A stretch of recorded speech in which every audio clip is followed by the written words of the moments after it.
네, 미 연준이 예상대로 기준금리를 0.25%포인트 내렸습니다. 유지하지 않은 의견과 0.5%포인트 낮추자는 소수 의견도 있었는데요. 중요한 것은 내년 금리 인하 횟수죠. 차기 연준 의장 얘기까지 김태봉 아주대 경제학과 교수 모시고 들어보겠습니다. 교수님 어서 오십시오. 안녕하십니까. 자, 연준의 기준금리 0.25%포인트 낮췄죠. 시장의 예상대로 3연속 금리 인하 이루어졌습니다. 금리 인하 혹시 발표문 중에 조금 특이사항 있었습니까?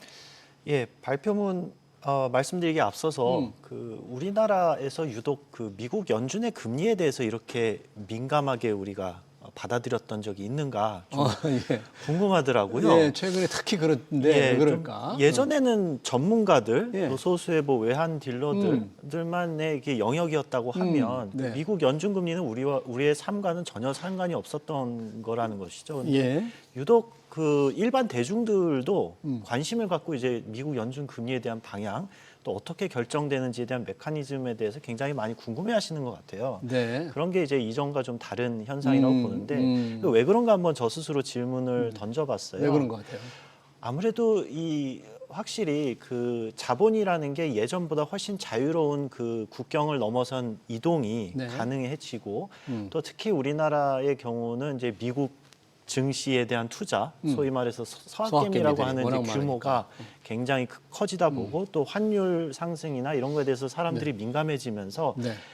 미국 연준의 금리가 그런 결정적인 역할을 하는 하나의 요인으로 자리 잡고 있다는 것을 이제 이해하기 시작한 것 같습니다. 네, 그렇군요. 미 연준의 금리 인하가 먼 얘기였지만 내 투자에 직접적으로 영향을 미치는 사람들이 굉장히 많습니다. 예, 그것 그런 때문에 것 같습니다. 새벽에 일찍 일어나 잠도 안 자고 듣는 사람이 많아요. 예. 네, 그 성명문 좀 어떻게 네. 봤어요? 제가 보니까 기본적인 한 줄로 요약을 하자면 9월 이후에 미국 연준이 그동안 3차례나 인하했으니 지금까지 포함해서 어느 정도 중립금리 수준에 온 것 같다. 네. 그러니까 앞으로 좀 지켜보자라는 게 이제 좀 쉬운 말로 이제 제가 해석을 해본 것이고요. 예. 실제 원문의 영어로 된 문구를 제가 좀 살펴보니까 네. the committee will carefully assess incoming data라는 표현이 있고 네. 또 다른 문장에서 비슷한 말인데 the committee will continue to monitor the implications of incoming information. 그러니까 assess, 그다음 monitor. 그러니까 앞으로 일어날 어떤 경제 현상에 대한 정보를 네. 계속 수집하면서 지켜보겠다라는 걸 굉장히 강조를 하더라고요. 예. 즉 아직까지는 금리를 어떻게 가져가겠다, 과감하게 인하를 하겠다 또는 동결하겠다라는 어떤 의지 표명을 한 상태는 아니고 내년에 이제 어떻게 하겠다는 건 아니고. 네, 그거를 이제 변경할 만한 어떤 근거가 나타날 때까지 새로운 예, 그 통계 기다려 보겠다. 들어오면. 상당히 보수적이고 신중한 역시 예상대로 그런 입장이라고 볼 수가 있겠습니다. 네. 기준금리를 이제 인하를 했는데 인하하면서 시장에서는 지난달에 왜 양적 긴축 돈을 빨아들이는 걸 끝내고 이 단기 국채 매입을 발표했다는데 이게 상당히 시장에 좀 의미가 있었다면서요? 그렇죠. 이게 이쪽에 좀 전환점으로들 받아들이는 것 같습니다. 그동안은 이제 금리 인상을 하고 양적 긴축을 계속 유지를 해왔고 금리 인하를 이제 시작을 했음에도 불구하고 긴축을 멈추진 않았었습니다. 멈추지 않았는데. 예, 그런데 이제 그러니까 긴축이라는 것은 이제 시장에 흘러 들어갔던 연준의 어떤 자금을 다시 회수하는 그런 것인데 이번에 이제 연준에서 발표했던 내용은 12월이 되면 이제 MBS 관련된 자금이 만기가 도래해서 회수가 가능한데 예. 그거를 회수하지 않고 다시 미국 국채 3개월 미만의 국채에 재투자하겠다고 했었거든요. 즉, 이 금융시장에 다시 돈을 풀겠다. 예, 재투입하겠다. 그러니까 있던 자금인데 회수하지 않고 재투입하겠다는 거니까 더 이상 긴축은 안 하겠다라는 이제 선언과도 같아서 일종의 전환점으로 보고 있습니다. 근데 이제 우리가 양적 완화라고 표현을 하려면 돈을 새로 발행해서 주입을 할 때 사실은 양적 완화라고 하거든요. 예. 아직은 이제 그 단계는 아니지만 회수할 걸 안 한 거다. 예. 그래서 이제 앞으로는 양적 완화로 갈 가능성도 있을 것이다라고 이제 시장은 기대는 하고 있지만 아직까지는 이제 본격적인 양적 완화라고 볼 수는 없고 긴축을 멈췄다라는 정도로 이제 해석할 수 있겠습니다. 네, 여튼 투자자들은 이제 유동성이 뭔가 조금 더 늘어나지 않을까 하는 기대감으로 조금 주가가 상승 요인이 되지 않을까 이런 기대를 했던 것 같아요. 관심은 이제 내년에 몇 차례 금리를 낮출 것인가, 이른바 점도표인데 지난 9월에도 점도표가 나왔었는데 이번에 보면 내년 전망을 혹시 바뀐 겁니까? 어떻게 나왔어요? 일단 분포의 이제 소위 중위값이라고 하죠. 분포상의 가장 이제 가운데 있는 지점을 보면 지난 9월에 이제 연준 이사들이 전망했던 3.4%가 네. 그대로 이번에도 중위값은 3.4%입니다. 아, 그래요? 예, 그 얘기인즉슨 지금 현재 3.5에서 3.75니까 한 차례 정도 인하하겠다는 걸로 이제 해석할 수 있습니다. 내년에 한 번 0.25%포인트. 네, 인하게 이제 직접적인 해석은 그렇고요.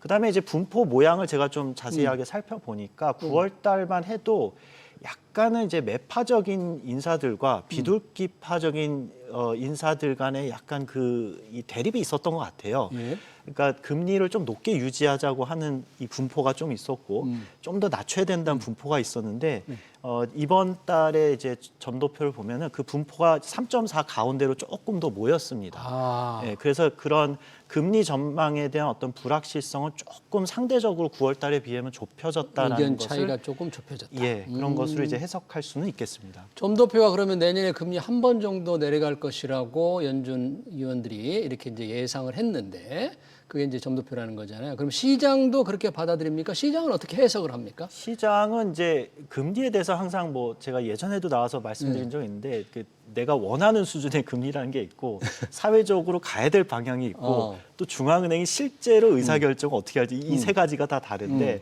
당연히 그 시장에서의 기대는 좀 더 낮은 금리를 기대하겠죠. 최소한 뭐 3.0 또는 뭐 2.75까지도 이제 기대하는 시장이 있는데 네. 이제 그들이 주장하는 이제 근거를 보면 예전에 역사적으로 발표됐던 점도표와 실제 연준이 의사결정을 해서 내렸던 그 기준금리의 그 추이를 보면 항상 인하 시기에 특히 점도표보다 실제 기준금리가 그때 당시에 도달했을 때 더 낮았다. 아, 실제로. 네, 그래서 그 괴리가 항상 있기 때문에 네. 어떻게 보면은 이제 연준이 저렇게 버틸 수 있겠냐, 결국은 다시 더 내릴 거다라는 게 이제 이 사람들의 논리인데 네. 뭐 아주 틀린 말은 아닙니다. 근데 이제 근데 연준의 그 성명서에서도 나타나듯이 그 중요한 것은 이제 어떤 사실은 그 근거가 나타내야 됩니다. 통계상에 뭔가 경제지표. 금리 인하를 정당화시킬 수 있는 근거가 나와야 되는데 그게 대부분은 솔직히 얘기하면 불행한 뉴스들이란 말이죠. 안 좋은 거. 예, 갑자기 전쟁이 터진다거나 뭐 예. 기후 변화로 인해서 무슨 일이 일어나거나 그래서 그런 일들을 미리 예측하고 내가 금리 내려줄게라고 연준은 얘기할 수 없거든요. 네. 예, 근데 시장은 그런 일이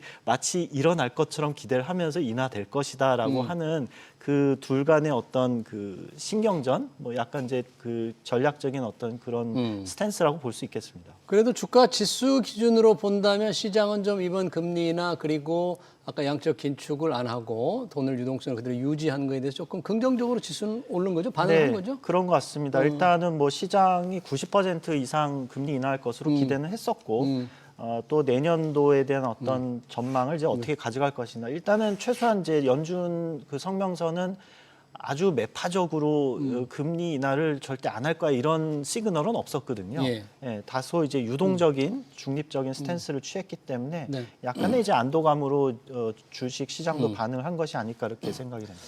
자, 이제 제롬 파월 의장의 임기는 내년 5월입니다. 이제 끝나는데 지금 이제 후임에 관해서 유력하다는 케빈 해싯 백악관 국제경제위원회 위원장이 유력하다는 얘기가 있는 반면에 또 다른 한 명을 뭐 트럼프 대통령이 면접을 본다는 뉴스도 있고요. 어떻게 진행이 되고 있어요?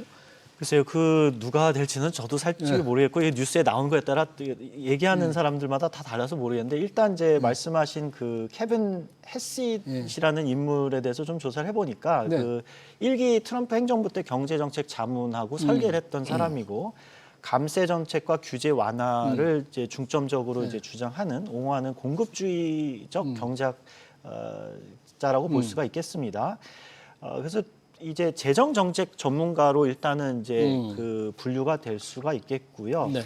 근데 이제 연준 의장이라는 자리는 사실 우리가 기대하기로는 초당파적이고 좀 중립적인 독립적이고. 인사에 네. 통화 정책에 대한 어떤 전문성이 있는 사람이 될 것이라고 우리는 기대를 하고 있는데 이처럼 재정 정책 전문가의 트럼프 행정부의 굉장히 그 정책에 치우친 당파적인 어떤 인사가 된다라는 것이 과연 가능할까? 된다고 하더라도 연준의 어떤 그 독립성과 이제 뭔가 그 갈등이 있지 않을까라는 이제 얘기들은 나오고 있는 것 같습니다. 네, 과연 누가 될 건지 뭐 곧 지명이 될 테니까 좀 지켜봐야 될 것 같습니다. 케빈 해시 국가경제위원회 위원장 그리고 케빈 워시 이름은 똑같네요. 케빈 워시 전 연준 이사들이 지금 경합하고 있다 이렇게 볼 수가 있겠네요. 자, 금리가 기준금리를 낮췄는데 잠깐 금리 관련해서 이 채권 시장을 좀 보고 싶은데요. 채권 금리가 금리 지금 인하 예상이 있는 가운데서도 상당히 높은 수준을 유지하고 있는데 이게 이제 투자자들의 자산 평가와 굉장히 민감한 관련이 있는데요. 왜 이렇게 채권 금리는 떨어지지 않고 오름세를 유지했죠? 이제 채권 금리는 이제 만기 구조에 따라서 우리가 조금은 더 세분화해서 분류해서 볼 필요가 있겠습니다. 이제 기준 금리라는 것은 아시다시피 그 초단기 금리고 그것을 이제 중앙은행이 직접 개입해서 조절하는 것이 단기 금리를 내리면 이제 시장의 반응은 중기, 장기 금리도 같이 함께 내려가서 이거를 이제 유동성 조절을 하는 기본적인 메커니즘으로 우리가 이해를 하고 있는데 사실 이 장단기 금리는 이제 보통 장기 금리가 더 높고 단기 금리가 낮은 게 정상적인 수준인데 그동안 이 장단기 금리의 역전 현상이 이제 지속이 됐었습니다. 특히 22년부터 금리 인상기의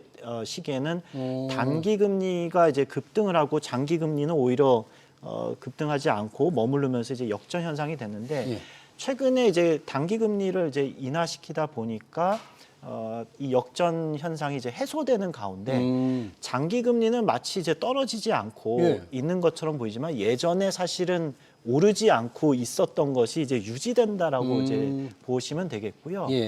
그러면 이제 앞으로 향후 이게 어떻게 될 것인가는 이제 예상을 해보면 단기 금리는 그 연준의 그 기준금리의 의사결정에 따라서 직접적으로 영향을 받지만 국채 장기 금리는 사실 결국 미국 정부의 펀더멘탈에 대한 신뢰에 따라서 그게 바뀌거든요. 인플레 전망이라든지 이런 거. 그렇죠. 이제 미국의 어떤 재정 부담이라든지 미국의 기본적인 경제 근본에 대한 어떤 신뢰 이런 것들이 장기 금리의 시장의 수요에 의해서 이제 결정이 될 텐데 이 문제가 사실은 최근에 미국 그 정부 부채 규모가 워낙 천문학적인 규모고 예전에는 미국의 국채가 국제 금융 시장에서 최고 안전 자산으로 우리가 평가를 했었기 때문에 항상 수요가 있었는데 지금에 와서는 과연 저 미국이 저 30년짜리 국채를 발행해서 나중에 갚을 수 있을까라는 이제 의구심이 생기기 시작했거든요. 그 금융 비용이 워낙 천문학적이기 때문에 그런 신뢰의 하락으로 인해서 수요가 지금은 굉장히 약화되고 있는 상태입니다. 옛날보다 강하지 않다. 그러다 보니까 그 장기 금리가 이제 중앙은행에서 이제 관리하는 단기 금리를 통해서 낮추려고 하는 힘이 예전보다는 약해지지 않을까. 그래서 이제 투자자 입장에서 보면 좀 조심해야 될 것 같긴 합니다. 네, 장기 금리가 단기 금리, 기준 금리 인하처럼 떨어지기 쉽게 떨어지지, 그리고 연관관계로 떨어지기가 좀 쉽지 않을 것 같다. 그러니까 채권 투자자들은 그 점을 좀 염두에 두라는 말씀이네요. 미국은 금리를 여튼 낮추는 추세고 내년에 한 번 더 내린다고 하더라도 낮추는 추세고 일본이 곧 금리 인상을 지금 앞두고 있다 보니까 미국은 내리고 일본은 올리고 뭔가 금융시장이 조금 혼란스러운데 일본이 금리를 올린다면 일본 엔화에 어떤 영향 그리고 우리 환율에는 어떤 영향이 있을까요? 예, 일본 엔화라는 게 참 독특합니다. 사실은 뭐 일본 경제가 뭐 큰 규모이고 국제 금융시장에서 엄청난 그 어떤 마켓쉐어를 갖고 있기도 하지만 뭐 미국이나 EU나 뭐 중국만큼의 규모에 비하면 어떻게 보면 상대적으로는 작은 규모인데 그렇게 우리나라 환율에 영향을 미칠까라고 이제 의문이 들 수 있는데요. 뭐 1차적으로는 이제 엔화 기반의 우리나라에 투자했던 어떤 투자 자금이 사실 일본 금리가 올라가면은 자본이 빠져나가겠죠. 빠져나갈 수 있다. 사실 그거는 얼마 되지는 않을 것 같고요.